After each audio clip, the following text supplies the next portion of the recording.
Gandang araw, ako po ang kanilang leader sa pangatapang batch, si Sir Boy Uno, at narito po ang aking member. Sila Aquina, Evangelista, Pilongo, Francisco A, Canoos, at Gapo. At aming pamagat ay epektibong strategiya sa pag-aaral ng wikang Pilipino sa ikasampung baita.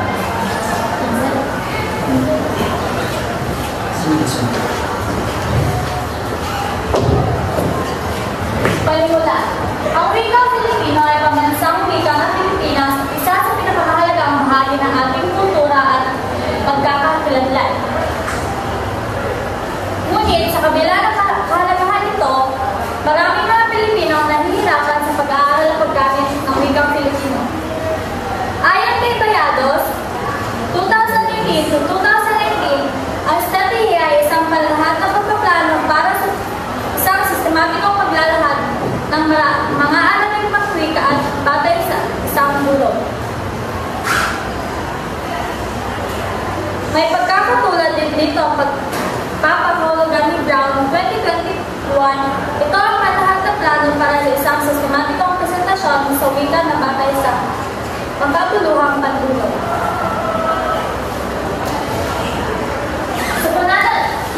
Sa pananalig nito, tatalakayan natin ang mga epektibong strategiya sa pag-aaral ng wikang Pilipino.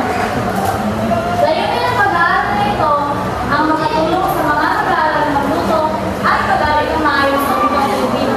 At sa huli, makatulong sa pagpapalakas ng ating kultura at pagkakaroon ng wikang Pilipino ng mga Pilipino.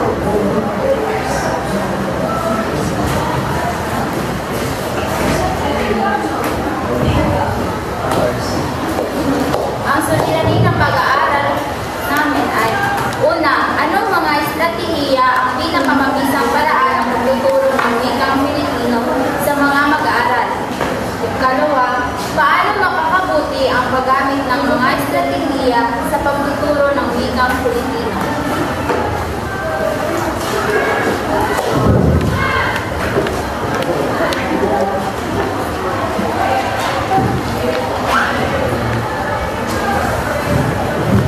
Pag-usapan naman natin ang disenyo ng pananaliksik.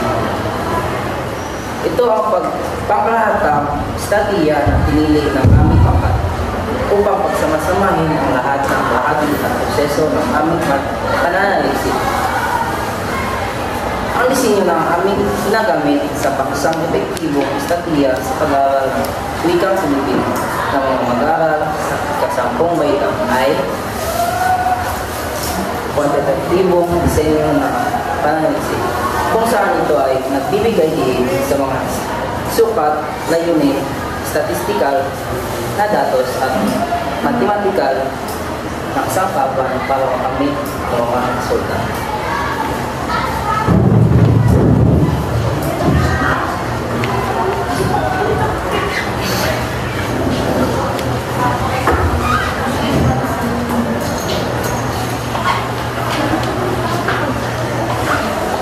Pagpili ng mga respondente o panahon. Ang mga respondente ng mga mananaliksik ay mga piling mag-aaral na ikasampung baitang sa Marian College.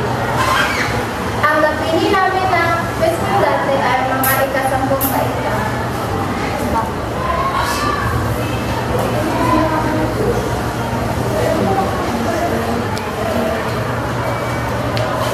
Instrumento ng pananaliksik. Ang pananaliksik na ito ay gagamit ng survey questionnaires at interview bilang mga instrumento sa pangangalat ng data.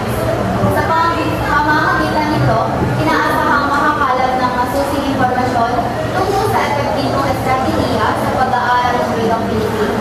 Ang mga instrumento nito ay magbibigay daan sa mga malalim na pagsusuri sa mga mabisang estratehiya na makakatulong sa mga mag-aaral sa pag-aaral ng wikang Pilipino. Gagamit ang mga mananaliksik na survey questionnaires at interview dahil ito ang mabisang paraan upang makalikom ng mga datos patungkol sa sinasagawang pananaliksik. Ang survey questionnaires ay makakatulong upang malaman ng mga mananaliksik ang mga iba't ibang epektibong estratehiya sa pag-aaral ng wikang Pilipino.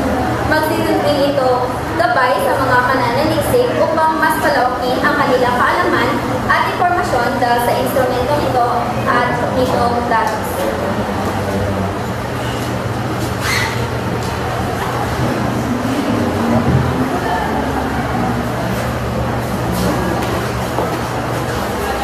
Mangangalap ng datos.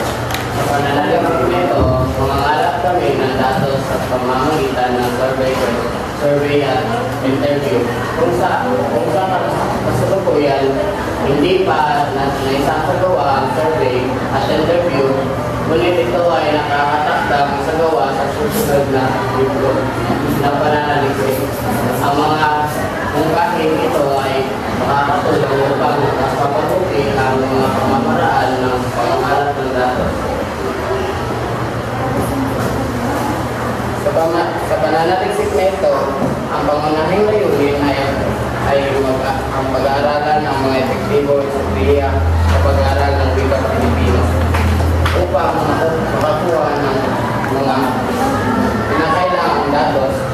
Gagamit kami ng survey questionnaire bilang pangunahing instrumento. Sa pamamagitan nito, inaasahan namin makakalap ng sourcing informasyon ukol sa mga pananaw at sa lobby ng mga mag-aaral.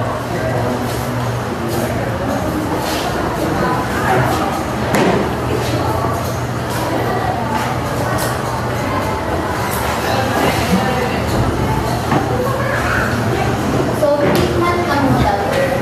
Upang masugat ang test ng emotional at psychological ng mga mag-aaral, nagamit kami ng 5-point life scale upang masuli ang emotional at psychological ng hamon mga mag-aaral. At ito ang life scale ay isang survey tool na sinusukat ang test ng mga sumasang-ayon o hindi pagsang-ayon ng mga respondente sa mga pahayag. Sa iyong case o sa itong case na ito, ang Likert scale ay may 5 antas na may iba't ibang interpretasyon o paliwanag. So, ang una ay lubos na hindi sumasang-ayon. So, ang mga respondente ay lubos na hindi sumasang-ayon ayon sa pahayag. So, pangalawa, hindi sumasang-ayon.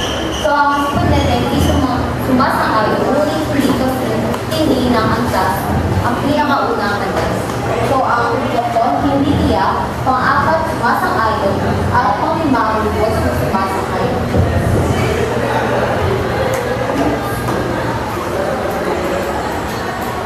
So, ang paggamit ng weighted mean ay nagbibigay ng mas tiyak na resulta, lalo na kung ang mga datos ay hindi pantay at ang distribution ng may iba't ibang antas ng kailangan.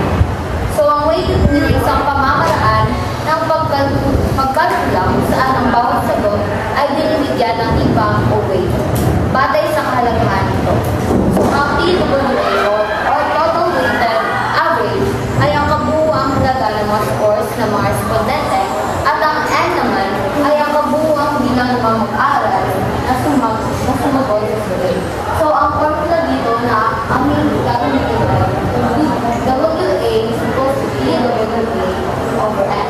Weighted scale, weighted average equals to total weighted average over the number of respondents. So, ang purposive sampling, ito ay upang matukoy kung ilan ang kinakailangan bilang ng mga respondente para sa survey at ginagamit ang sample size formula. So, mahalagang matiyak na ang mga bilang ng mga respondente ay tumpak at representatibong resulta at ang formula ay sinasalang-alang ang confidence level at ang margin error. So, ang formula para sa sample size, so ang formula dito ay N is equals to N divided by parentheses 1 plus N margin of error squared is so N divided by 1 plus NT raised to the power kung saan ang N is bilang ng mga kinakailangan sa studente o yan ang tinatawag ng sample size at ang malaking N naman ay ang buwang bilang ng mga mag-aaral sa isang may lang at ang margin of error. So So, ang confidence level